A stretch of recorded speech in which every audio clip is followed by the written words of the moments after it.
Sounds weird to say it, like to tell the whole world, but my mother, she was a stripper. She was an exotic dancer. We're dancers that lived in our house at all times. You know, there was a lot of drugs around. I was upset with her choices as a woman, as a mother.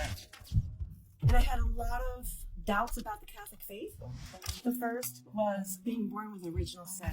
How do we come into this world with a sin? We've done nothing but be born. That made no sense to me.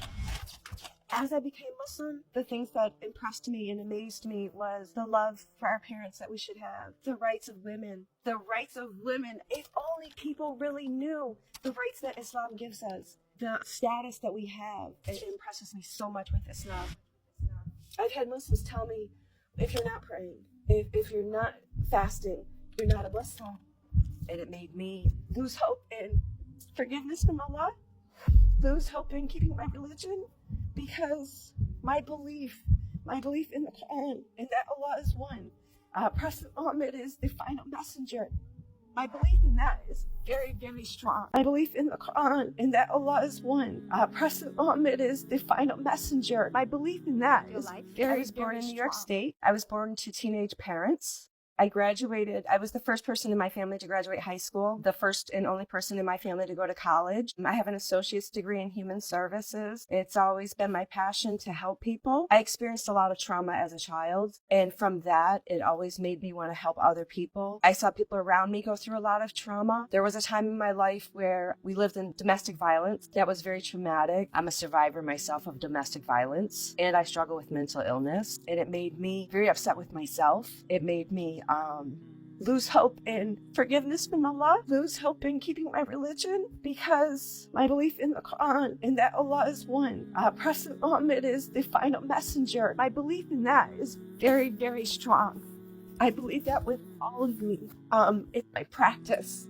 So I hold on to whatever I can do because my belief is there. I truly, truly believe. I've had Muslims tell me, if you're not praying, if you're not fasting, you're not a Muslim. And that hurts because I believe the further along in my journey, it became a struggle. It became harder. So my practice fell off.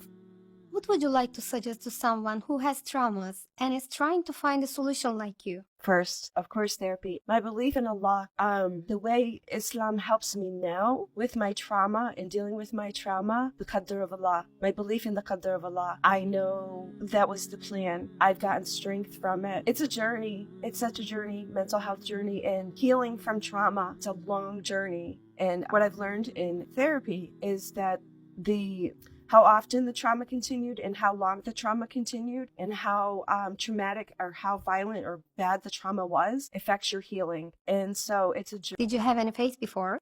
I did. When I was growing up, I was born into a Catholic family. My mother and her siblings didn't practice, but my grandmother practiced very deeply. And she taught me about God from the very beginning. And I went to Catholic school until second grade. I went to church every Sunday with my grandmother until about 8 years old.